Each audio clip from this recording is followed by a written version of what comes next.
Starting. What's up, world? We're here for another episode of Dream Chasers, which is a show, yes, I created to help people from all walks of life to turn their dreams into reality.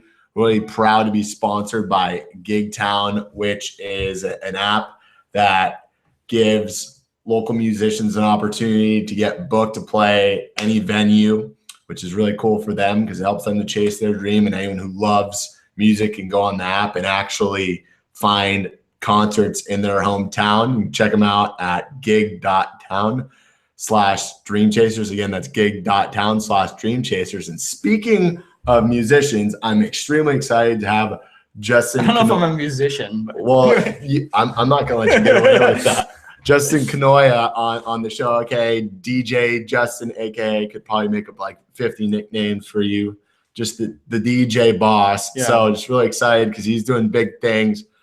So Justin, thanks for coming on the show, man. So great to be here. I've listened to a few of the shows. A few of my friends have been on your show, so now I can follow in their ranks, and this is really cool. You can make Lauren jealous, right? I know, and I'm looking at this really cool chalkboard you have here. I don't know if people can read this, but it says, "How badly do you want Dream Chase?" What is it actually? Dream Chasers succeed. Yeah, I'm a coach and a consultant, not a calligrapher. Yeah. Penmanship is not the forte in this room. We may have to type that on screen so people can read it. Okay. Right, good stuff. But yeah, thanks for having me. Yeah. Well, pleasure to be here. Well, why don't you start telling the people? I thought you have a really great story, so I want you to talk about your background, how you ended up being a DJ, starting from the beginning. Yeah, I mean, the short story is I'm a full-time DJ now, but it's not like I'm Tiesto. I'm a guy that just DJs weddings and corporate events, and it's one of those things that I think a lot of people do, but they kind of make it up. It's like a part-time job or just a weekend job, and for me, that's what it really has been for the last 25 years, and mostly for the last 13 years, like really seriously here in San Diego. But it was about 6 months ago, actually it's about 8 months now, that I said, I need to devote full time to this. And so now I'm a full-time DJ, just doing weddings and pretty big events. But of course, why I'm here and this whole thing about chasing this dream is, where did this idea come from? And like, where did I start? And I think this really goes back to my first job out of college. So when I was thinking about my career path, it's really broken down into three different things. I worked in the sports industry, I worked in local government, and now I'm a DJ. And when I was in college, so I was a journalism major, and I grew up in St. Louis, Missouri, went to school at Truman State University, which is in Kirksville, Missouri.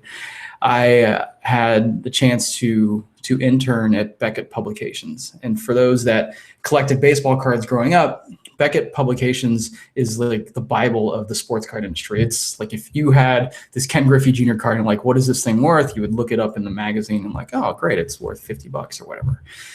So I was this huge supporter and reader of this magazine. And so as I'm studying journalism and trying to figure out like, what am I going to do for a summer internship job? I was like, I'm just going to write to Beckett Publications and just see if I can intern with them. I fully didn't expect to really hear from them because this was literally back in the day when there was no email. So I was literally like snail mailing and sending out this letter. I was just really fortunate that someone wrote back and said, hey, we actually do take interns. So we'd love to have you come down. Now, realize like I lived in St. Louis and they're in Dallas, Texas. I knew no one in Dallas. And, again, like this is still kind of bad. I mean, this is in the 90s. And you didn't just kind of like pick up and just move somewhere for the summer without, my parents are kind of like, okay, I guess we'll just send you to Dallas. But, anyway, so I ended up going down there. We actually did fine. We did have a family friend that I stayed with that summer. So I spent 2 summers in Dallas interning for this magazine and got a job straight out of college. Back then, this is when people got jobs when they graduated too. And so, here I am now working for this magazine that I used to read when I was a kid. So it was just like, wow, this is so cool. And I was covering the sports collectibles industry, writing about baseball cards and football cards and writing about collecting autographs because that's something that I was huge in. Eventually, I had an opportunity to work for a sports card company. So actually the company that makes the cards. So here I'm covering the industry. Now I can actually work for the manufacturer. So that's actually what brought me to San Diego. I came out to work at Upper Deck, which is based up in Carlsbad. Oh, okay. So there, I was there for about 3 years and was, working on new products, sports memorabilia, all that. And eventually I was actually working in PR for the company. So I was kind of on the other side. I was writing press releases and marketing the products. And, I realized here I am, 25 years old. I had worked for Beckett, had my name and my articles published. I was once the reader, now I'm the writer. I collected Upper Deck cards. Now I'm actually working for the company promoting the cards. It was pretty much like, at 25, I had reached the pinnacle of like all the dreams I had for like a career. I was this is amazing. And everything I wanted, like I would just get, like I would interview for this job and I would get it. And I would interview this and I would get it. And everything was just happening so quickly that I really think I started to get this ego that like whatever I wanted in a job, I was just going to get. And I remember sitting down with my boss at the time saying, I'm kind of ready for whatever the next step is. And I'm ready for whatever, monetary increase that would come with that. And she was very frank with me and just said, there's really nowhere for you to move up right now. And that's just kind of what it is. Now, at the same time, I had a potential job offer that was coming at me, and it was in a completely different industry. It was local government. It was for the Port of San Diego. And, again, you have to realize like I pretty much I had that offer. And I had just interviewed for that job. And again, like I still hadn't, to this point, hadn't been on a job interview where they're like, sorry, we decided on someone else. Like every time I'd been on an interview, and at this point it was probably only 3, they had just said, yes, we'd love to have you. So I'm talking to my current boss about this job opportunity. She's telling me, no, there's really no opportunities. So now here's the Port of San Diego calling me and offering me more money. And it's still a marketing job. So to me, at 25, I'm thinking it's marketing. It's the same thing. It doesn't matter what you're marketing. It's all marketing. So I decided to make that jump. And now I had left that sports industry, and now here I'm working in local government. And really for those first few years, it was a struggle. I was really regretting the decision I made. I realized what it truly was to work for something that you were passionate about. And especially when you're in marketing and PR, I mean, if you're trying to promote something to somebody, you've got to have to speak some passion with that. And it was a real struggle. But at the same time, I was getting involved in a relationship with now my wife, but someone I started dating, and we ended up getting married, and we were working together. So while I didn't actually meet my wife at the port, we kind of knew each other before then, but we really started dating when we started working together. But we got married, and then we had a great, wonderful daughter. And I really started this path for the next 10 years where it was just a really comfortable life for me. Like here I got to work with my wife. Our daughter went to school nearby where we worked. So it was just kind of like we'd get in the car, drive downtown, drop her off at work, go to work. Work was done, pick our daughter up, drive home, have dinner, and then just kind of repeat that cycle every day. And, from a financial standpoint, like we were happy. We got to spend so much time together, and it was great. Actually, one of the great things about working with your spouse is you never have that awkward moment when you have to like go take one another to like a work event. like, yeah, this is my husband, Lucas, or whatever. It's like, you never have that thing where we would just go to events, and we just were very comfortable, like being at work and just working events together.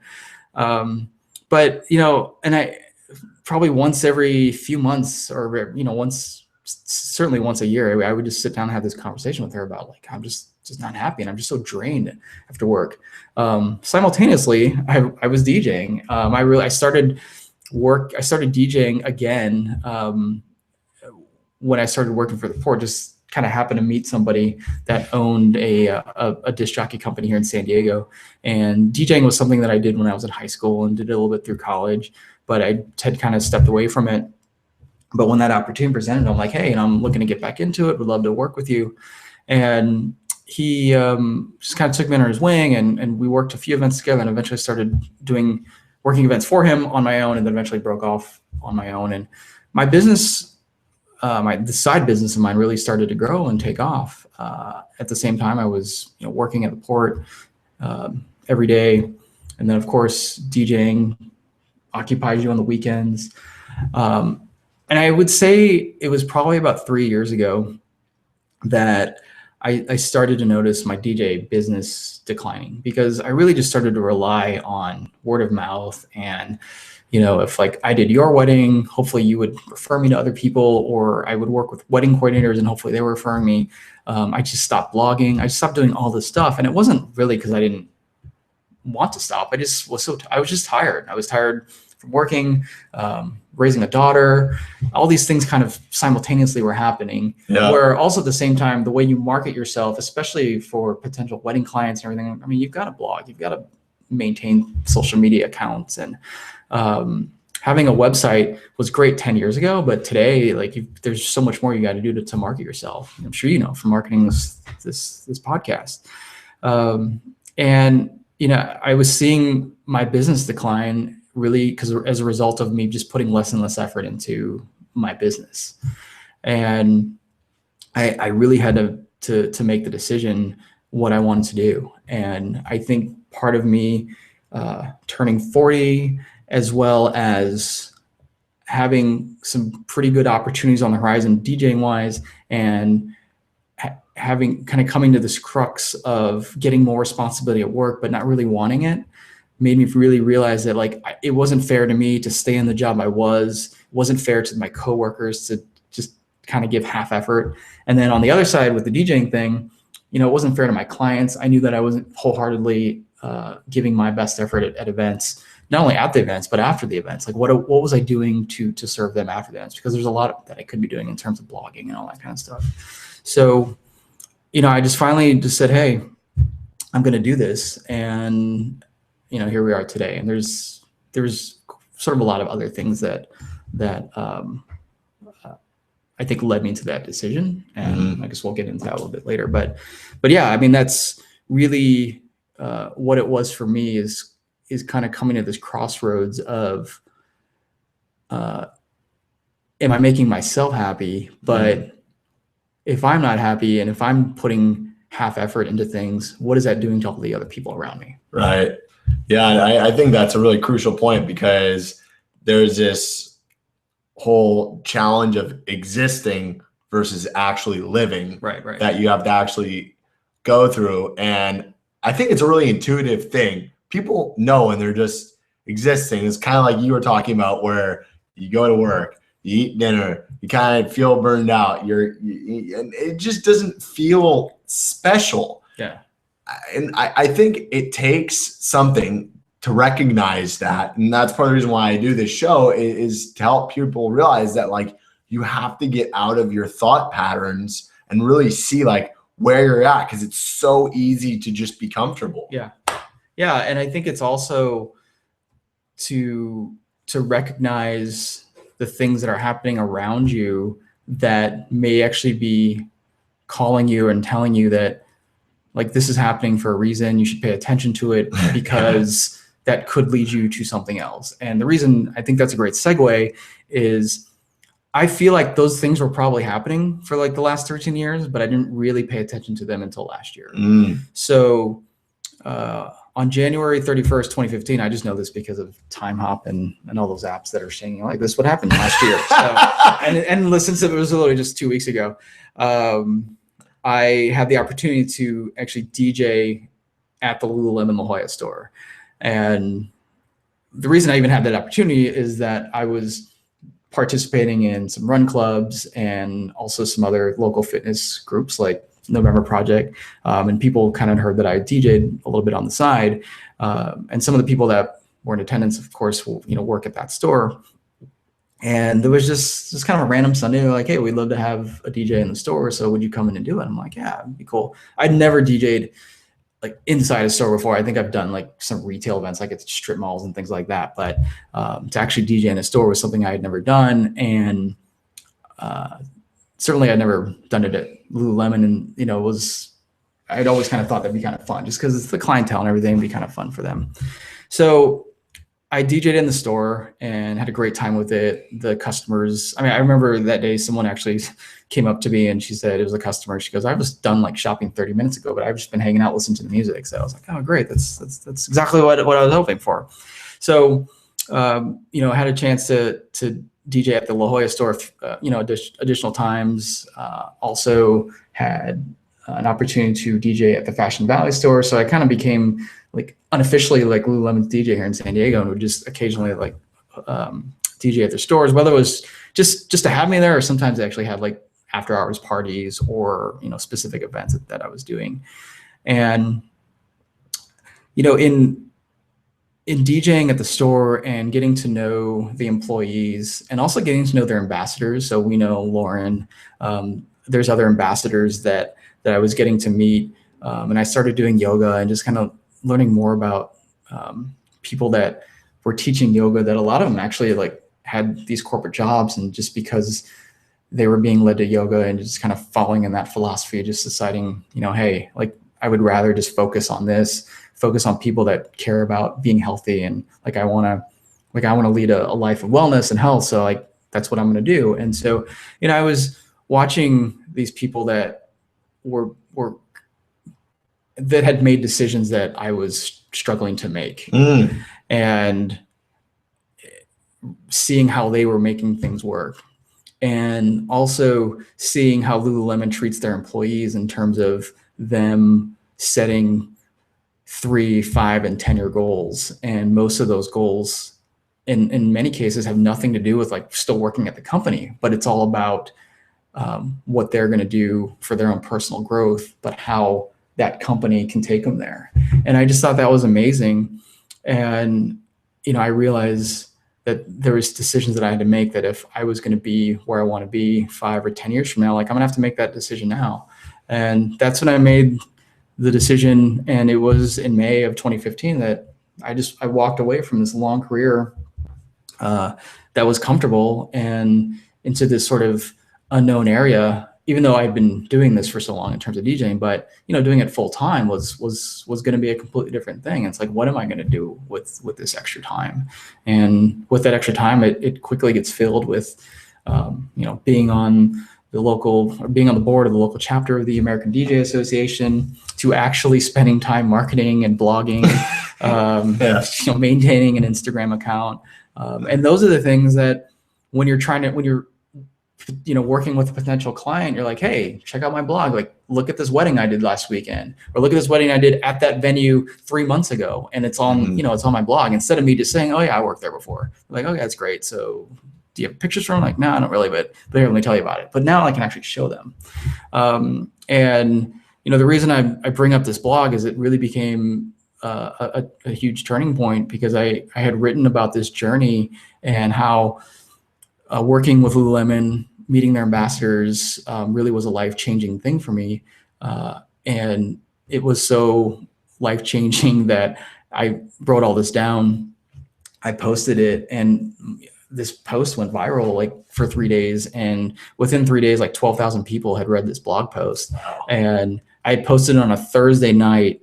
And by Saturday morning, I got a call from Lululemon's headquarters saying, hey, we're just so touched by what you wrote and really want, we're planning this huge conference, and we're actually looking for DJs. So we want you to come to Vancouver and DJ our conference. Wow. So where can the people find that post? It's right now, it's actually, if you go to my website at djkanoya.com, I actually have it pinned like right at the top. So it's just right there. And I'm sure we can link it. We can link somewhere, right? On the we will. Well, and for the people who don't want to look at the link, it's just spelled Kanoya.com.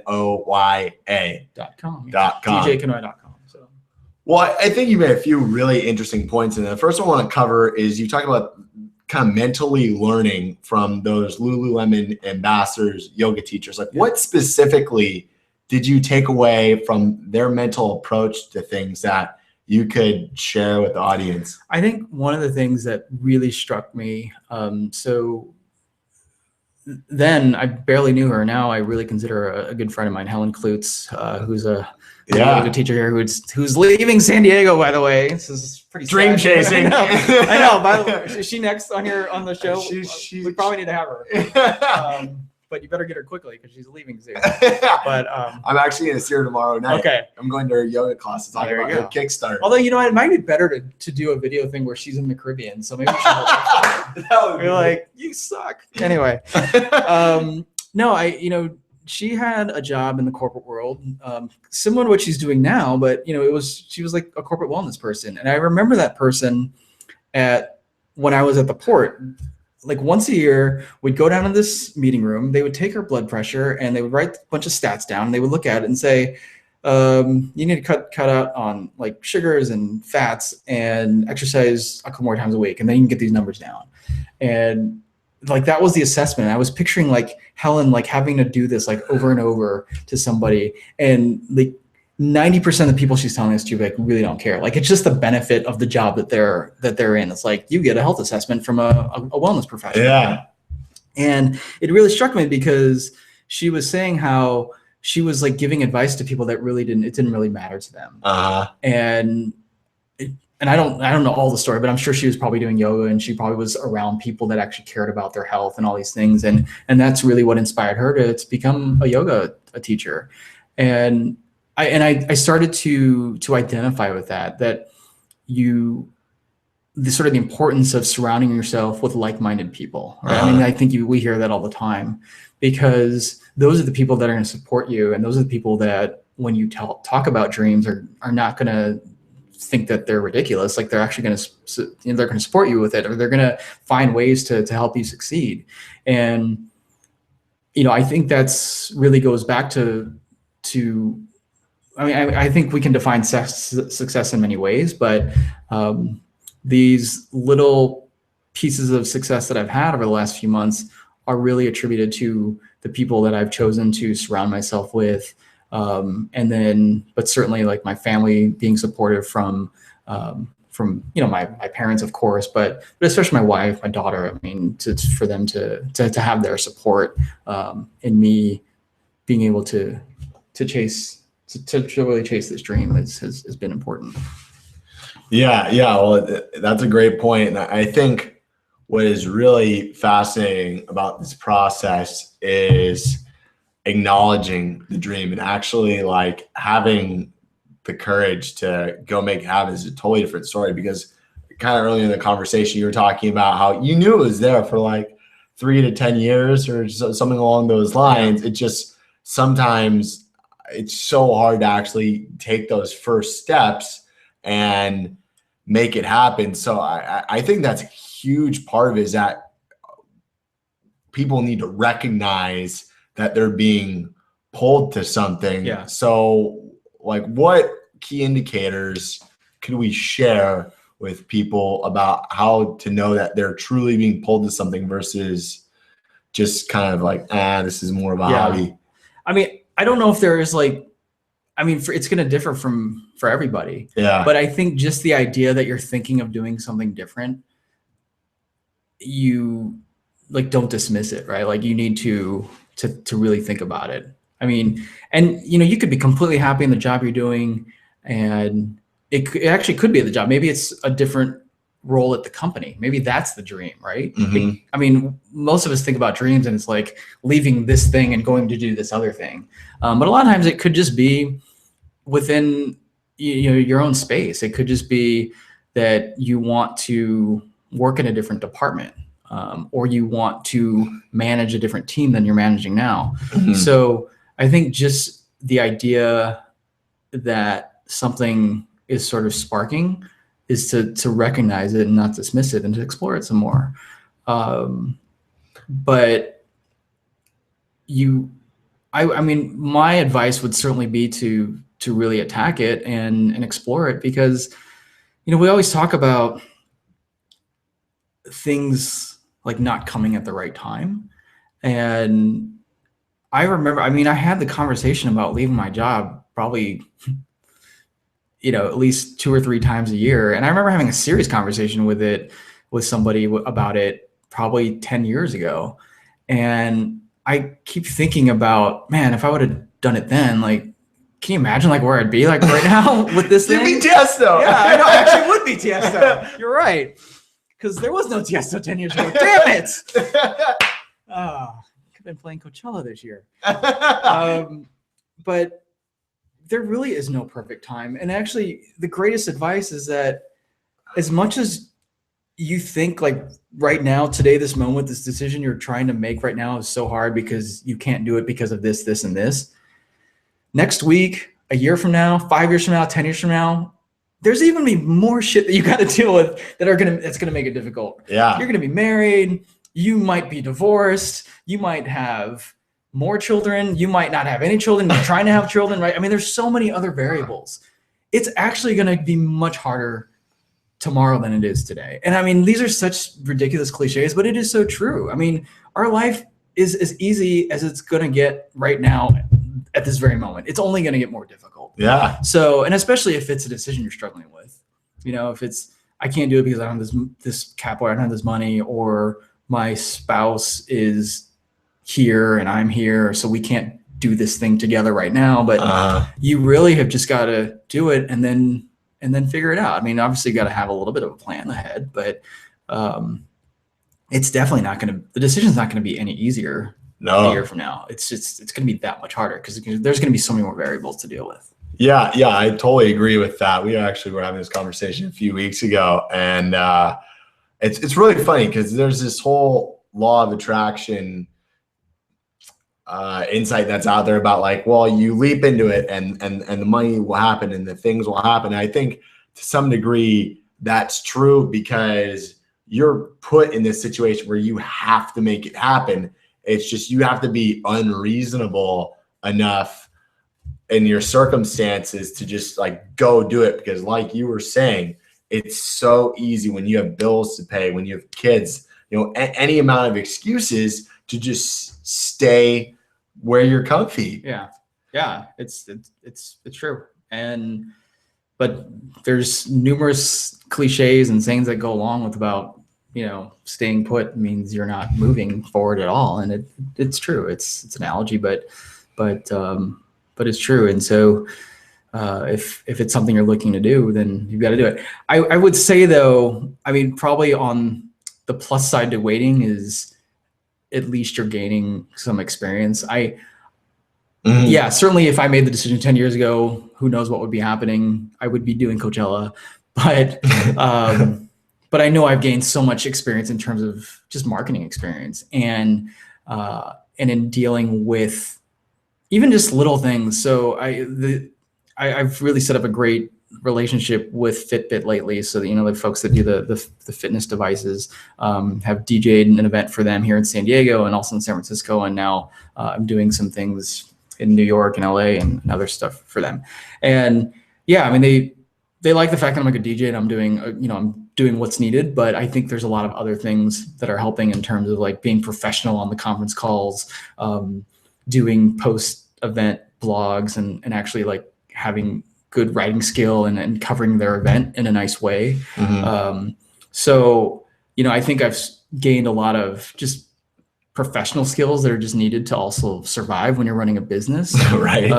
Because, sure, there's like the stereotypical DJ that wears ripped jeans and, ridiculous shirts that probably have someone flipping someone off and, their hat's backwards and they've got, earrings and all that stuff and tattoos everywhere. So, I'm not saying that that's bad, but especially, the type of events that I'm booking, and the corporate clients that I'm trying to get. Yeah, I want to do weddings and all things, but corporate events and meetings all need music. They all need DJs. And if you can present yourself with a certain professionalism, then, you're going to stand out for the people that aren't.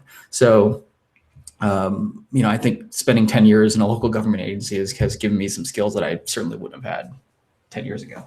Yeah. I think that's a great point for people to consider, because there are valuable skills you can gain. You just got to be careful because there's this kind of line in the sand where you kind of know you have all the skills that you need. You just need to like jump into it and see what's going to happen. Yeah. It's kind of funny because I actually have realized more that I probably had more skill on like running a business and marketing than I really did as being a DJ. And it's really because I can practice DJing, that I've actually become a much better DJ. And so now, like, aligning that with my business savvy and my marketing savvy, I think has really helped me become a much larger force to be reckoned with, because now I'm actually developing a stronger skill at DJing, and I'm just becoming more confident in that. And it's simply because, I mean, I actually like practiced doing it before. It's like there was no time to practice. And you know, that's what I'm doing now, in addition to all the other stuff that has nothing to do with DJing. So yeah, so talk more about that specific moment when you knew it was time to go. Like, was it just kind of you know, one of those, like, the clouds opened up and you're like, this is my time to go? Like, what happened there? I think really it was when I was meeting with potential clients, or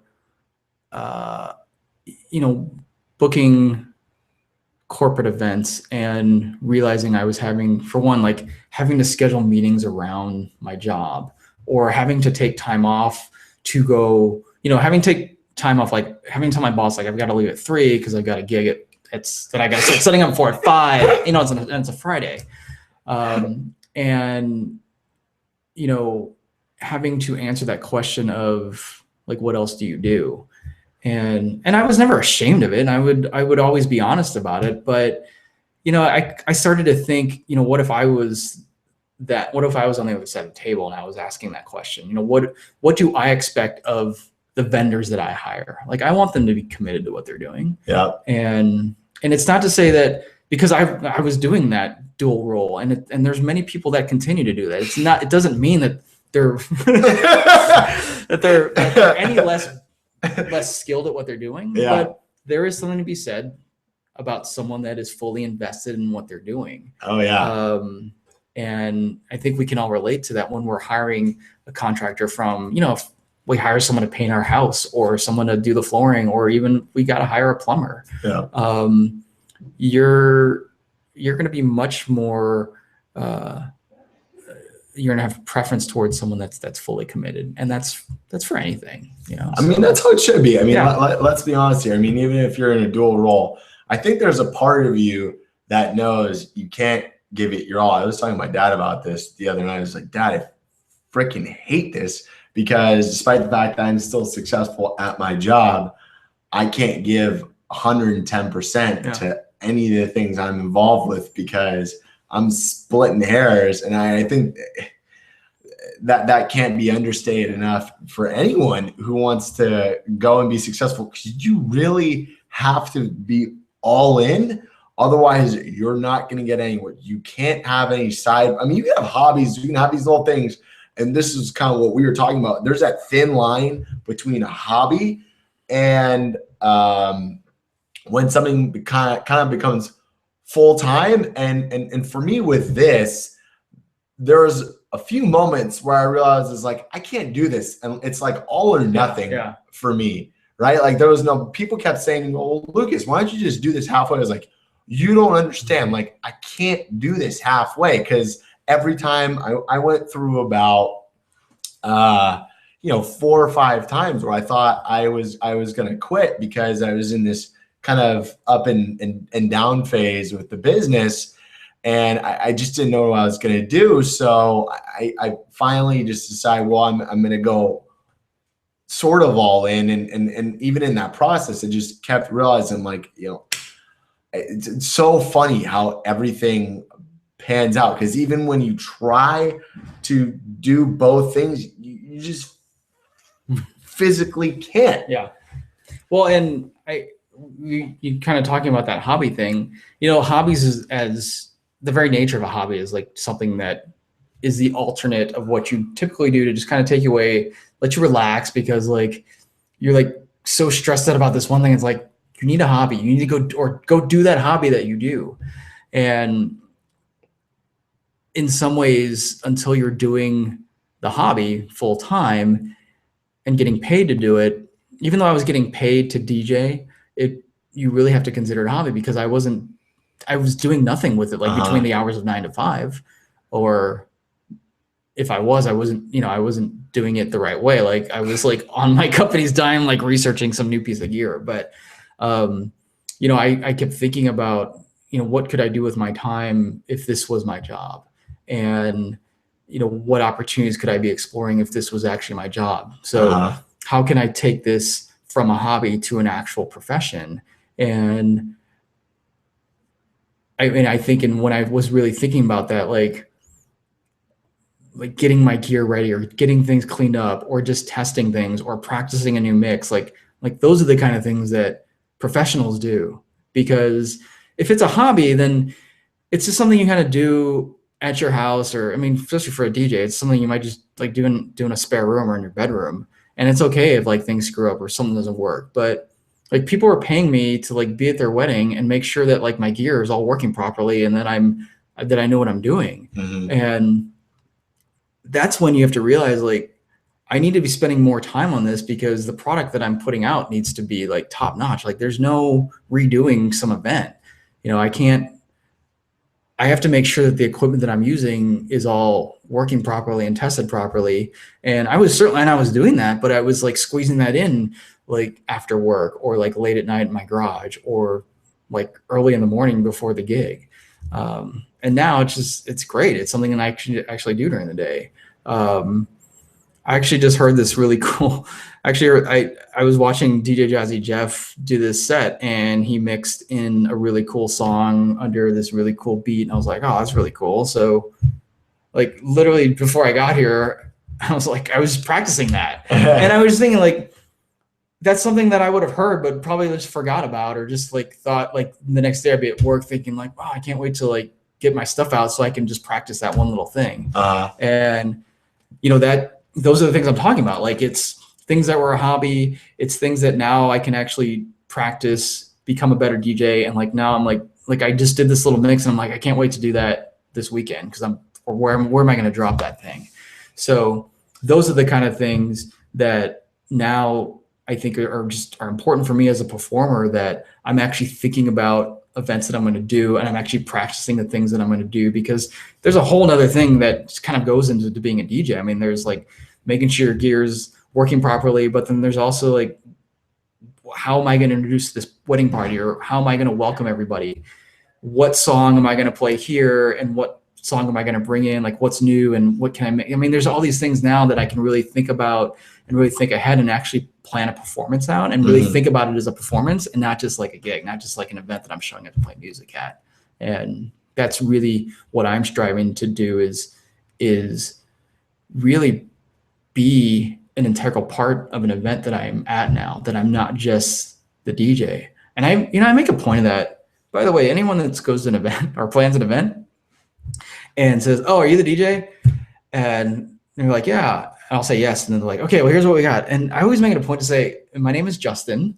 Cause like, it's just so it's terrible. They're always like, so are you the DJ? Like, okay, great. And then they just start saying, okay, so at 9 o'clock, we're doing this. Like, I'm like an actual person, So I don't know where that fits in, but I get it, because it's an important to have a personal connection with someone. Well, and it's also important to note that what you do and what you're bringing to whatever it is that you do, like you're bringing that to that space, right? Totally. I'm not just like this wallflower that is just there to play, because we can bring an iPhone and stream Spotify on a speaker that we bought at Costco, and you could do that, and that fits you can check the box of like, we have music, but like I'm there with turntables and like mixing live and reading the crowd and sort of adding to the atmosphere of the event and really dictating the mood.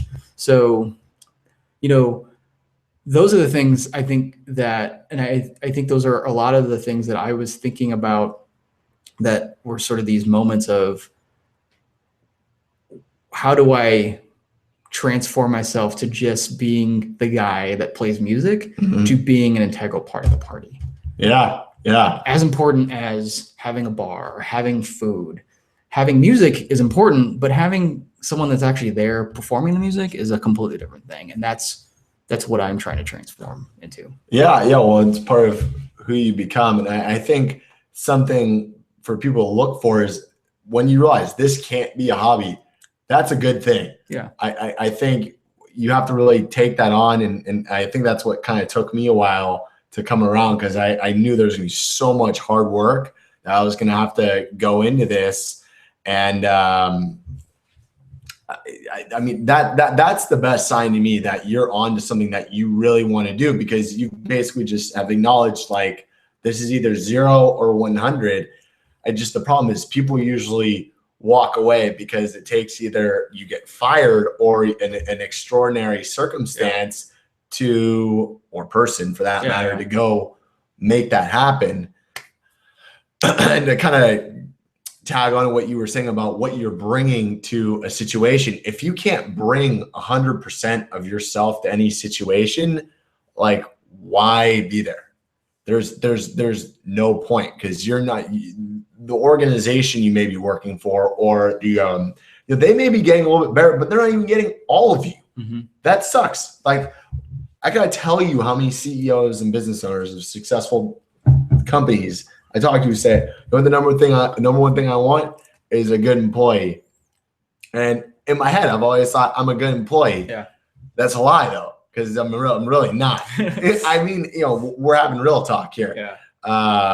And that's why, because the majority of people don't really give 100%. So even if you don't quite know what your dream is, one, I take the time to figure it out, but two, I think a big part of it is just being able to be present and give all of that. And if you can't give all of that, quit. Like, I know your stomach just drops when I say that because of all the ramifications. You got to stop wasting your time and theirs, though. Yeah, no, it's true. I mean, I think I'd mentioned it earlier that I realized I wasn't giving it my all in both arenas, because I was DJing. I was also working in the port. And I had a lot of responsibility. I mean, it wasn't like, I didn't have just some low level like admin job. Like I was managing people, I was managing interns. And, I was doing things, I was like writing things like for commissioners. So it's fairly high level. I was working on ad campaigns. I mean, these are important things. And I just realized that I wasn't giving it my all. And it wasn't that people, it wasn't like I was sitting in yearly evaluations and they're like, you need to give more. I mean, people were happy with the effort. And maybe that was part of it too. It's like people were actually happy with it. Yeah. And I'm realizing like, I'm actually not doing as hard of as much of a job as I should be. And I was actually still being like in some ways praised for it. And I think that's what it was. And I think the same thing too with the DJing. Like, no one ever said like, I wish you would have done a better job, because people were always saying you did a great job. And so I think that's what made me wonder, is like, my God, like what if I was actually devoting 100% to this? Or if I just stopped DJing and I just devoted 100% to this, how amazing would that be? Because people have been happy with my performance to this point, and I'm not even giving that extra amount. Well, commitment's a really scary thing, because inevitably you're going to have some failure. I mean, I tell you right now, I've had a lot of struggle with commitment in relationships, in my job, and I kind of like came to this space of realizing like there's only one way to go, and that's to 100% commit to anything. It's like so freaking easy to talk about. It's just a whole nother thing to actually take that action and like live into that, because so many people talk about the dream. Mm-hmm. So many people want the dream, but at the end of the day, are you willing to take the jump and actually see what happens? Yeah, because most people don't. That's true. And I think it's important for people to also realize like the dream doesn't have to be something completely different than what you're doing now. It could be it could be related to what you're doing. It could just be that you want to move up to a position of more authority or more responsibility in your current situation. Because we always kind of equate dreams to like just freaking dropping everything and like, taking the goldfish like they did in Jerry Maguire and just like popping out. But it doesn't have to be that way. I mean, it could be that you want to manage that marketing team, or you want to be a mentor to a crop of interns, or you just want to realize that like, I'm not actually like, I don't like accounting, but I kind of like what they're doing in the marketing department. So I want to apply for that. Maybe that's your dream, is to just kind of change roles at what you're currently doing. So you know, as we said before, if there is that spark, you need to explore it. But most importantly, you need to make sure that there's people around you that are going to support that. And that's the key thing. I mean, if you're aspiring to do something and people are constantly like beating you down for it, especially if you're at a company and you're saying, hey, I'd love to do this, and like, yeah, it's probably not, no, we're not gonna, we've got someone else that can do that. We need you doing this instead. And it's something that you're not necessarily not good at, or it's not something that really inspires you, then that's when you're like, okay, I've got to go do that somewhere else, or I've got to figure out somewhere else I can do this. Like, that's the dream that I have to go chase. Yeah. And to wrap things up, I think what it comes down to is defining the dream, like taking, like a white pad or just anything. And I think where a lot of people have challenges with this is, one, you have to know what your purpose is. I think that's a really crucial part of understanding where you fit into the equation. So kind of just getting more education on what your purpose is. I have some great articles on my site about finding your purpose. And then, also just seeing how everything is going to basically pan out for your life. Like, you have to really, this takes time. I mean, that's part of the reason why a lot of people don't do this, because in order to define that dream, even if it is saying, I just want to move up a position, you have to actually make that time like you're starting a business and figure out what that's going to be for you. Because externally, we're told our whole entire lives who we should be. And most of the time, we don't make the time to figure out who we are for ourselves, even our strengths. We're told our strengths. The thing is, we know best. Yeah. So you just got to take that time, define what your strengths are, what value you bring, like what you see is great about you, and say, okay, so now how can I get here from where I want to go? And I think that's a great place for people to start taking those road steps, because you just don't leap into it. I mean, it's very baby steps, like freaking baby steps. Yeah. And the strengths thing is so important, and ensuring that the people that you're around are allowing you to play to your strengths. I mean, there's a whole book written about,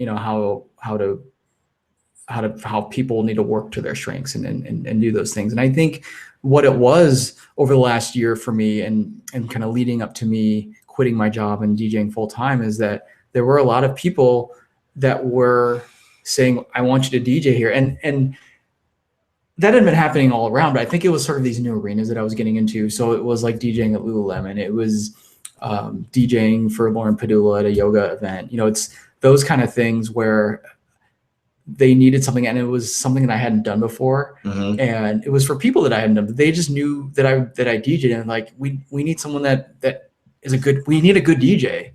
And that for me was when I started to recognize like, yeah, I'm actually a good DJ. Like, I can really do this. Yeah. And if I keep working at this more, like, more people realize that I'm a good DJ. And actually, like, I'm actually really going to be a good DJ, because I'm actually going to be doing more. I'm going to be working more toward it to be a better DJ, better person. And then, just surround and help other people too. Yeah, definitely. Well, this has been awesome. I'm really glad that you got into the show. So we talked a little bit about your website. So one more time, tell the people your website, whatever else you'd want them to see. So yeah, just everything on the website, the social media. So DJ Kanoya, so DJ KANOYA.com, DJ Kanoya on Instagram and Twitter and all of that. And we're going to get you my wife should actually write this for you. She's amazing penmanship. I would love that. Yeah, we'll get her to do this. Okay. Do all the signage for you now. Yeah, we'll have links to all of Justin's social media, blogs, etc., in the email and social blast. So, Justin, it's a pleasure, my friend. So good. Very good. Yeah.